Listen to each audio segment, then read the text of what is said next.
Good morning, student. Today we study about the treatment of HAIS. Yesterday we studied diagnosis and symptoms of HAIS, that is hospital-acquired infection. So let's start the treatment. Treatment depends upon the organism responsible for infection, which is established in diagnosis and its varies for different organism.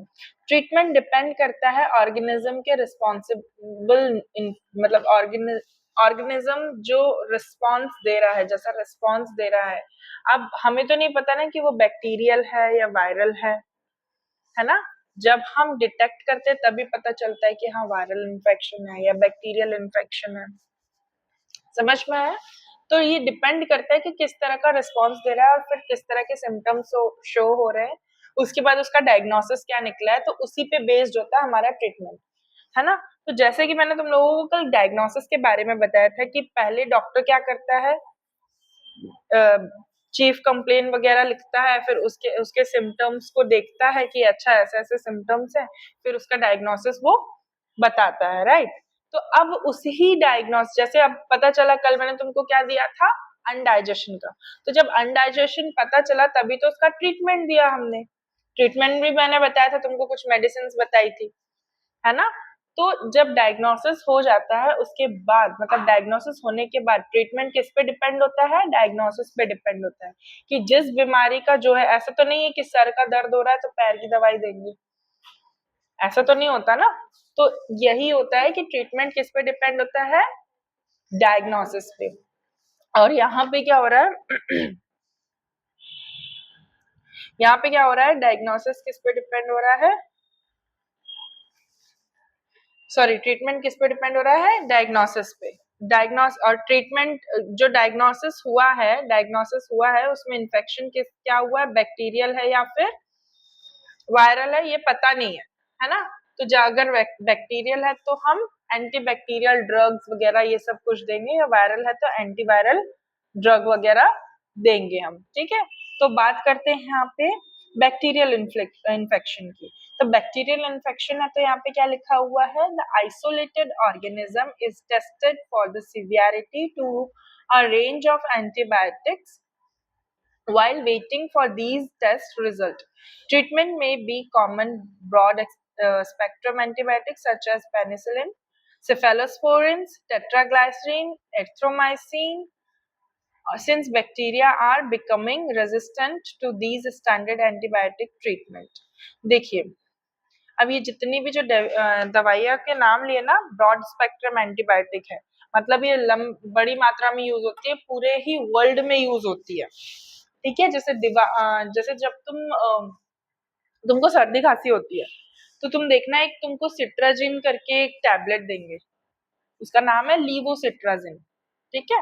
लीवोसिट्राजिन वो होती है allergic reactions के लिए, ठीक है, और viral के लिए भी होती है वो. और एंटीबायोटिक, एंटीबायोटिक में मतलब बायोटिक, समझ में आ रहा है, एंटीबायोटिक मतलब बैक्टीरिया, बायोटिक मतलब बैक्टीरिया. यहीं अगर एंटीवायरल लिखा होता तो एंटीवायरल होती, मतलब वायरल को किल करने के लिए. तो एंटीबायोटिक मतलब बैक्टीरिया रिलेटेड. तो बैक्टीरिया में एंटीबायोटिक्स में कौन कौन सी ऐसी दवाइयां जो हमेशा यूज होती है, दैट इज पेनिसिलिन. पेनिसिलिन बहुत पहले से बनी आई है, ये मतलब फर्स्ट से सेकेंड जनरेशन की एंटीबायोटिक है, ठीक है. सेफेलोस्पोरिन, सेफेलोस्पोरिन भी एक एंटीबायोटिक है. और टेट्रासाइक्लिन, इरिथ्रोमाइसिन तुमने कई बार इरिथ्रोमाइसिन या फिर एजिथ्रोमाइसिन, ये दो दवाई के नाम तुमने बहुत बार सुने होंगे, समझ में आ रहा है. ये दो दवाई के नाम तुमने बहुत ही बार सुने होंगे, ठीक है. तो ये दवाई क्या है, ये ट्रीटमेंट किसका कर रही है, एंटीबायोटिक, बैक्टीरियल जो इन्फेक्शन है, बैक्टीरियल इन्फेक्शन के लिए ये एंटीबायोटिक दी जाती है. समझ में आया. पेज टर्न कर लो, ऊपर देखो, ऊपर लिखा हुआ है, ठीक है, therefore more specific antibiotic must be used. Two such antibiotics that have been found effective against the resistance of bacteria is vancomycin or imifim. Although some bacteria are developing resistance for these antibiotics as well. कुछ bacteria ऐसे होते हैं जो कि इन दवाइयों से resistance होते हैं, मतलब इन दवाइयों से मरते नहीं है, ठीक है, उनको मतलब इतने ढीठ होते हैं, इतने ढीठ होते हैं कि उनको कितना भी बोल दो पढ़ने के लिए वो पढ़ते, मतलब सॉरी, उनको कितना भी बोल दो मरने के लिए पर वो मरते नहीं है ना, सॉरी, हाँ, ठीक है, वो जो बैक्टीरिया होते हैं वो उनको कितना भी उनमें किलिंग नेचर नहीं होता, क्योंकि वो दवाइयां खा खा के वो एडजस्टेबल हो जाते हैं, ठीक है, जैसे कि फॉर एग्जाम्पल मैं तुमको कितना ही बोल दूं पढ़ने के लिए पर तुम पढ़ते नहीं हो, तुम एडजस्टेबल हो गए कि मैडम थोड़ा चिल्लाएगी और बस, है ना, तो वो हटा के अपार्ट फ्रॉम दिस वैसे ही ये बैक्टीरिया होते हैं, है ना, खुद का एग्जाम्पल लेने से ज्यादा अच्छे से समझ में आता है ना, सेजल को आता है, तो ये बैक्टीरिया रेजिस्ट कर गए हैं इन एंटीबायोटिक से, अब वो किल नहीं होंगे, is that clear to you? Okay, तो इसीलिए उसके उसके उसके बिहाफ में कौन सी एंटीबायोटिक दी है हमने यहाँ पे, वैनकोमाइसिन, ठीक है, और इमिफिम, इमिफिन, ठीक है, ये वाली दवाई देंगे। फिर आता है फंगल इन्फेक्शन में, तो एंटी फंगल, अब तुम लोग सोच रहे हो मैडम ये एंटी एंटी क्यों लगा हुआ है सभी ड्रग्स के आगे, तो क्योंकि बेटा एंटी बैक्टीरियल ड्रग जो एंटीबायोटिक्स होती है उसमें बहुत सारी ड्रग्स आती है, अब ये सारी की सारी एंटी बैक्टीरियल ड्रग्स होती है, मतलब बैक्टीरिया को किल करने की ड्रग्स होती है, इज दैट क्लियर? ठीक है, एंटीवायरल मतलब वायरल डिजीज है तो उसके अगेंस्ट में एंटी, जैसे एंटीडॉट होता है ना, एंटीटॉक्सिक, एंटीडॉट, जैसे कोविड-19 का, कोविड के इंजेक्शन लग रहे थे हमको, कोविड के वायरस को मारने के लिए हमको कोविड के इंजेक्शन लग रहे थे, जैसे जहर को जहर काटता है वैसे कोविड को कोविड काट रहा था उस समय, है ना, कोविड-19 के, तो वो उसका एंटी, मतलब कुछ चीज हमको लाइव एन्यूएट, मैं तो तुमको अभी इम्यूनिटी में पढ़ाऊंगी, लाइव एन्यूएटेड वैक्सीन देते हैं, कुछ किल्ड फॉर्म में देते हैं, जैसे टिटनेस का इंजेक्शन लगता है, पर यहाँ पे तुम देखोगे कि टिटनेस तो एक बीमारी है, फिर हमको उसका इंजेक्शन क्यों लगता है, वो इसलिए लगता है बेटा क्योंकि हमारी जो इम्यून सिस्टम है वो इम्यून सिस्टम क्या करता है, मेमोरी सेल डेवलप कर लेता है, मैंने तुमको बताया था ना, टी किलर सेल होते हैं, टी बीटा सेल होते हैं, फिर वो क्या बोलते हैं मेमोरी सेल में जाके सेव हो जाता है ना, ताकि इन फ्यूचर कभी हो तो यहाँ से जो एंटीबॉडीज है वो बनाना ना पड़े, डायरेक्ट वो उसको मार दे, ऐसे करके मैंने तुमको एक बताया था ना चार्ट, आधे बच्चे आए नहीं थे, जो बच्चे आए थे उनको पता होगा, ठीक है, तो ये इस तरीके से काम करता है, इसीलिए यहाँ पे ये एंटी एंटी दिया गया है, ठीक है। फिर बात करते हैं यहाँ पे फंगल इन्फेक्शन के बारे में, तो एंटी फंगल एजेंट्स जैसे कि क्या होगा, एम्फोट्रिसिन और बी, एम्फोट्रिसिन बी और नाइस्टीन और केटोकैनाजोल, केटोकैनाजोल तो बहुत कॉमनली यूज होता है, ठीक है। फिर आता है इट्राकैनाजोल, फिर आता है फ्लूकोनाजोल, ये यूज किया जाता है किसके लिए, फंगल इन्फेक्शन के लिए, किसके लिए यूज किया जाता है, इन्फेक्शन के लिए। नेक्स्ट इज वायरल इन्फेक्शन, तो आता है antiviral drugs, antiviral drugs use किया जाता है किसके लिए, वायरल इन्फेक्शन के लिए, ठीक है। देखो तुम्हारे लिए आज का होमवर्क है कि ये जितने ड्रग्स हम पढ़ रहे हैं ना, ठीक है, ये ड्रग्स को तुम क्या करोगे, इनका route of action, route, doses, ठीक है, और ड्रग ऑफ एक्शन, रूट मतलब कहाँ लगाया जाता है, ठीक है, डोज मतलब कितना डोज इसको देना है, ठीक है, और ड्रग ऑफ एक्शन मतलब इसका एक्शन क्या है, ये काम क्या करता है शरीर में जाके, ये तीन चीज पता करके आओगे, ये जितनी डिजीज है, मतलब जितनी भी दवाइयां यहाँ पे लिखी है, एंटी फंगल हो, एंटी बैक्टीरियल हो या एंटी वायरल हो।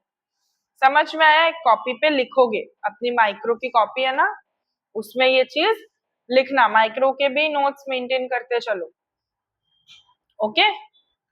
ठीक है। और and amantadine have been used, antiviral के लिए ये सारी दवाइयां एसाइक्लोविर, ग्लाइकोविर, फ्रोसेंट और amantadine have been used to reduction और टू स्लो, जो जो वायरल है उसको स्लो ग्रोथ कराने के लिए, उसका रिप्रोडक्शन ना हो, उसके लिए हम एंटीवायरल ड्रग यूज करते हैं। समझ में आया? ये उसका ट्रीटमेंट है। ट्रीटमेंट में देखो, अब तुमको मैं एक बात बताती हूँ, जब हम मेडिकल सर्जिकल पढ़ेंगे ना, या अभी के नॉलेज के लिए बता दे रही हूँ, ट्रीटमेंट में ना अलग अलग तरीके से मैनेजमेंट देखा जाता है। एक होता है मेडिकल, एक होता है सर्जिकल और एक होता है नर्सिंग। ठीक है, हालांकि ये मैनेजमेंट के अंदर आता है, लेकिन ये ट्रीटमेंट का ही एक पार्ट होता है। ठीक है, तो ट्रीटमेंट में हम अभी मेडिकल मैनेजमेंट मतलब दवाइयां दे रहे, तो किसके अंदर आ गया? मेडिकल मैनेजमेंट के अंदर आ गया।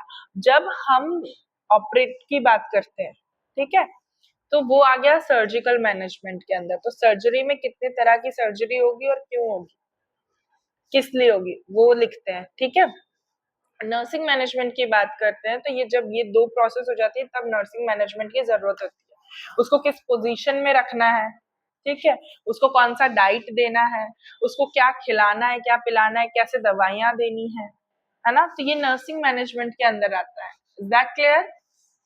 ठीक है, तो ये 3 फॉर्म होते हैं ट्रीटमेंट में। बेसिकली इसको मैनेजमेंट के फॉर्म में देखा जाता है कब, जब हम मेडिकल सर्जिकल लिख रहे होते हैं। जब तुम अभी नेक्स्ट ये पढ़ोगे ना, नेक्स्ट ईयर में ये सब्जेक्ट पढ़ोगे मेडिकल सर्जिकल, तो उसमें हमको ये समझ में आता है कि मेडिकल सर्जिकल क्या कर रही थी तुम, तो ना मेडिकल सर्जिकल में हम क्या करते हैं, ये इस तरीके से लिखते हैं। उसमें पैथोफिजियोलॉजी भी डिजीज की बनानी पड़ती है। और मैं तुमको एक बात बता दूं, तुम्हारे लिए बहुत इजी होगा जब तुम एनाटॉमी को बिल्कुल घोल के पी जाओगे मेडिकल सर्जिकल पढ़ना। जब तुमको आंख बंद करके पता रहेगा कि तुम्हारे आंख है, तुम्हारी आईबॉल है, ये आईबॉल है, यहाँ पे तुम्हारी एथमॉइड रहती है, यहाँ पे तुम्हारा ये रहता है, तुम्हारे प्यूपिल है, तुम्हारा कॉर्निया है, तुम्हारा स्क्लेरा है, तुम्हारा कंजक्टिवा है, तुम्हारे यहाँ पे लेक्राइमल है ग्लैंड जहाँ से आंसू निकलते हैं। ये सब चीज तुमको मतलब बिना वो करे तुम इमेजिन कर लोगे आंख बंद करके कि यहाँ ये चीज होगी, यहाँ पे मेरा लिवर है, यहाँ पे मेरा स्टमक है। तुमको ऐसे पता होगा तुम्हारे साइड से, मेरे साइड से तो मेरा यहाँ स्टमक है और यहाँ लिवर है। ठीक है, नहीं तो मैडम आपका लिवर यहाँ है, ऐसा मत करने लगना। ठीक है, तो तुम ये सब जब तुमको ये चीजें पता होगी ना, तो तुमको मेडिकल सर्जिकल पढ़ने में बहुत इजी होगा। क्यों होगा? क्योंकि तुमको जिस जगह की डिजीज है उस जगह का एनाटॉमी पता है, क्या हो सकता है, क्या होने वाला है, कौन कौन सी डिजीज होगी, है ना। तो ये सारी चीजें हमको देखने में इजी होता है। नेक्स्ट हम बात करते हैं यहाँ पे प्रिवेंशन के बारे में। Next is prevention. High risk procedure and other possible sources of infections should be identified। कौन से हाई रिस्क प्रोसीजर होते हैं जो कि इन्फेक्शन के सोर्सेस को पॉसिबल करते हैं होने के लिए। हाई रिस्क प्रोसीजर में जैसे कि ओपन वुंड लेके कोई आ गया, तो अब हॉस्पिटल में तो कई तरह के इन्फेक्शन देखने को मिलते हैं, है ना। तो हॉस्पिटल में क्या होगा, इन्फेक्शन उसके वुंड में लग गया, हाई रिस्क की कंडीशन में आ गया, अब तो फैलेगा ही फैलेगा, है ना। तो उस कंडीशन में हमको इन्फेक्शन वेरीफाई हो जाता है, मतलब पता चल जाता है कि हाँ, इसका इन्फेक्शन इतना बड़ा हो गया है, अब इसको क्या क्या चीजें देनी है। कभी भी तुम देखना कि जब वुंड होता है तब हम उसके साथ साथ एक एंटीबायोटिक देते हैं। एंटीबायोटिक देते हैं, क्यों देते हैं? क्योंकि वहां पे इन्फेक्शन के चांसेस का होना बहुत बढ़ जाता है। कैसे बढ़ जाता है? क्योंकि वो ओपन है और किस एनवायरनमेंट में एक्सपोजर हो रहा है उसका, हॉस्पिटल के एक्वायर्ड, हॉस्पिटल में हो रहा है ना। अब हॉस्पिटल में कई तरह की बीमारी आती है, कई तरह के लोग आते हैं, कोई छींक रहा है, कोई खांस रहा है, किसी को कुछ है, किसी को कुछ है ना। तो उस तरीके से इन्फेक्शन लगने, अब कई बार कई चीजें एयर में भी घूमती है ना। जैसे कोविड एयर में हो रहा था, मतलब हवा से हो रहा था, मतलब इधर किसी ने छींका है तो वो उधर किसी को हो जाएगा। आ रहा है समझ में? तो इस वजह से इन्फेक्शन होने के चांसेस होते हैं, हाई रिस्क की कंडीशन में आता है। तो जब प्रिवेंशन में हम क्या पढ़ रहे हैं कि हम कैसे इसका रोकथाम करें, कैसे इससे बचे। तो जब ऐसे हाई रिस्क की कंडीशन होती है तो क्या करना है, अवॉइड करना है चीजों, ठीक है। फिर आता है रेगुलरली हैंड वॉश करना है, ठीक है। हेल्थ केयर वर्कर्स को और जो विजिटर्स होते हैं, जैसे कई बार जो विजिटर्स होते हैं ना, विजिटर इन द सेंस कि तुम किसी को देखने चले गए, कोई बीमार है, तो तुम, हम जाते ही हैं किसी से भी मिलने, है ना। तो हम किसी से मिलने चले गए, ये करने चले गए, तो हम वहां पे हम सोचते हैं कि हमारे हाथ तो साफ है, हमने किसको छुआ, लेकिन एक्चुअल में वहां से हम बहुत सारे इन्फेक्शन लेके आते हैं। तो हमेशा हैंड वॉश करना, ठीक है। ठीक है, हमेशा एसेप्टिक टेक्निक को इस्तेमाल करना, ठीक है। Procedure should be strictly followed, aseptic technique, sterile gown, gloves, mask और बैरियर्स। तुम जब भी तुम जब भी आईसीयू वगैरह में जाओगे, जब मल्टी स्पेशलिस्ट हॉस्पिटल में काम करोगे, तो आईसीयू वगैरह में जाओगे तो वहां पे जो गाउन है उनको भी ऑटोक्लेव किया जाता है, उनको भी स्टरलाइल स्टेराइल किया जाता है, धोकर उनको प्रेस किया जाता है, अलग अलग शू कवर दिया जाएगा, ठीक है, ग्लव्स दिए जाएंगे, नए मास्क दिया जाएगा, हेड दी जाएगी, जो ये कवर होता है ना, हेयर कवर, वो दिया जाता है। सब कुछ स्टेराइल फॉर्म में ही यूज करना है हमेशा, जब भी कुछ भी तुम ये करो। एसेप्टिक टेक्निक क्या होती है सेजल, एसेप्टिक टेक्निक क्या होती है बेटा? हाँ,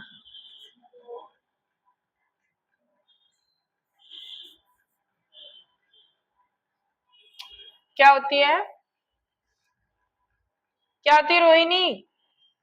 मत देखो उसमें, नीचे नीचे करके एसेप्टिक एसेप्सिस पढ़ो मत, तो भी नहीं दिख रहा है, ऊपर देखो यहाँ पे, क्या होती है एसेप्टिक? पढ़ा भी गलत, पढ़ा भी गलत।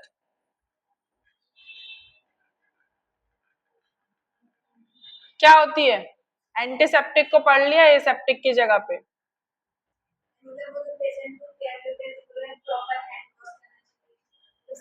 प्रोसीजर नहीं पूछा है मैडम मैंने आपसे ये पूछा कि एसेप्टिक टेक्निक क्या होती है, कल भी बताया था, उसके पहले भी बताया, उसके पहले भी बताया कि एसेप्टिक टेक्निक क्या होती है। क्या होती है श्रद्धा? बस, articles are free from micro organism, इतना ही बोलना था उसमें से। समझ में आया? एसेप्सिस टेक्निक का यूज करना। Next is sterilisation. स्टेरिलाइजेशन क्या होता है? Sterilisation area which is free from micro organism, चाहे वो कुछ हो, जिस चीज को तुम यूज कर रहे हो, ठीक है, उस जगह का एरिया और वो आर्टिकल या वो जो भी चीज है, इंस्ट्रूमेंट, वो सब कुछ क्या होना चाहिए? स्टेराइल होना चाहिए। कैसा होना चाहिए? स्टेराइल होना चाहिए। क्लियर है? तो स्टेरलाइजेशन एक प्रोसेस है जिसमें हम आर्टिकल्स हो, कुछ भी हो, जो भी चीज हम यूज कर रहे हैं, जो भी हमारे एक्सपोजर में आ रहा है, that is free from micro organism. तो यहाँ पे लिखा है देखो, वेंटिलेटर्स है, ह्यूमिडिफायर है ना, ऐसे सारे डिवाइसेस जो कि रेस्पिरेटरी ट्रैक के कांटेक्ट में आते हैं। अब देखो, ह्यूमिडिफायर मतलब जो तुम ये जो भाप लेते हो ना, वो, ठीक है, उसको भी लगाते हैं यहाँ पे। जैसे मूवीज में वो भाप वाला मास्क लगा के दिखाते हैं कि पेशेंट आईसीयू में है, एक्चुअल में वो ह्यूमिडिफायर होता है, ऐसा लगाते हैं ना यहाँ पे। ऑक्सीजन मास्क बना के। ऑक्सीजन मास्क अगर सही में किसी को लगाना तो इतना बड़ा होता है, बहुत बड़ा होता है, वो इतना बड़ा होता है, समझ में आया? उसमें वो नहीं रहता, ह्यूमिडिफायर्स में छोटा होता है, इतना ही बड़ा होता है। तो उसमें देखना नीचे ना एक वो लगा होगा कफ, तो उसके अंदर है ना हम लिक्विड डालते हैं और फिर वो हम भाप में लेते हैं, ठीक है। तो वो डायरेक्ट हमारे रेस्पिरेटरी ट्रैक से कनेक्टेड हो रहा है, मतलब नाक में जा रहा है, नाक से अंदर जाने के चांसेस है, तो उसको हमेशा स्टेराइल करना है, ठीक है, ताकि कोई भी बैक्टीरिया हमारे अंदर ना जा सके। Is that clear? ठीक है। फिर आता है disinfection, disinfection of excreta, excreta and infected material, control to exit point of infection. Disinfection of excreta मतलब जो भी वेस्ट प्रोडक्ट है उसको डिस्कार्ड करना है अच्छे से और हमेशा डिसइंफेक्टेड यूज करना है। अब डिसइंफेक्टेंट में क्या आएगा? हाँ, अल्कोहल आएगा, एल्डिहाइड्स की प्रॉपर्टीज आएंगी, फिनॉल वाली चीजें आएंगी, ठीक है, जैसे फिनाइल वगैरह हम यूज करते हैं, ये क्या है? डिसइंफेक्टेंट है ना। अब हम घर में झाड़ू लगाते हैं, डस्टिंग वगैरह करते हैं, और फिर हम क्या यूज करते हैं? फिनाइल यूज करते हैं ना पोछे में, मोपिंग में। जब हम मोप करते हैं तो फिनाइल डालना क्यों जरूरी होता है? क्योंकि कई बार ऐसे माइक्रो ऑर्गेनिज्म जिसे हम नेकेड आई से नहीं देख सकते, ठीक है, वो ऐसे माइक्रो ऑर्गेनिज्म उस सरफेस पे, इस फ्लोर पे है, अभी इस फ्लोर पे भी बहुत सारे माइक्रो ऑर्गेनिज्म होंगे, राइट। तो ये सारी चीजों को हमको क्या करना है? डिसइंफेक्टेंट करना है, ठीक है। Next is antibacterial. अब आता है contact between respiratory secretions and healthcare providers should be prevented by using barrier mask। अब रेस्पिरेटरी सिक्रेशंस के को में और sorry contact between respiratory secretions, हमेशा जो रेस्पिरेटरी सिक्रेशंस में क्या क्या आ जाएगा? कफ आ जाएगा, बलगम जो होता है जिसको बोलते हैं ना, वो म्यूकस आ जाएगा, है ना, थूक, स्लाइवा आ जाएगा, ये सारे क्या है? रेस्पिरेटरी ट्रैक के सिक्रेशंस हैं, जिनको हमें क्या करना है? उनसे दूरी बनानी है, क्योंकि टीबी वाले पेशेंट का सिक्रेशन भी हम नहीं, मतलब उसके साथ बैठ के खा भी नहीं सकते, वो खा रहा है, स्लाइवा वापस जा रहा है और फिर चांसेस है ट्रांसफर होने के, तो उनसे हमको दूर रहना है, ठीक है। Health care provider prevented barrier mask, अब दूर कैसे रहना? अब हेल्थ केयर वालों को तो काम करना ही पड़ेगा उनके साथ भी, तो क्या करोगे तुम लोग? तो क्या करना है? उनको मास्क वगैरह लगाना है, ठीक है, ग्लव्स वगैरह यूज करना है, ठीक है, ग्लव्स यूज करोगे, मास्क यूज करोगे, है ना, क्योंकि हमको तो अब करना ही पड़ेगा, हम उनसे दूर नहीं रह सकते ना। फिर आता है एंटीबैक्टीरियल कोटेड वेनस कैथेटर, जो कैथेटर वगैरह यूज हो रहा है उसमें कोटेड रहे एंटी, वो जो कुछ कुछ ऐसी चीजें, ऐसे केमिकल से बना हो जिसमें इन्फेक्शन ट्रांसफर ना हो, है ना। फिर आता है पेशेंट विथ अननोन, क्या known infection should be isolated, अगर पता है कि पेशेंट को ये इन्फेक्शन है तो उसको आइसोलेट करके रखना है। आइसोलेट का मतलब पता है ना? अलग करके, अलग से अलग, उसको एक कमरा उसका अलग सेपरेट होगा। मेडिकल इंस्ट्रूमेंट और इक्विपमेंट्स कैसे होने चाहिए? स्टरलाइज होने चाहिए।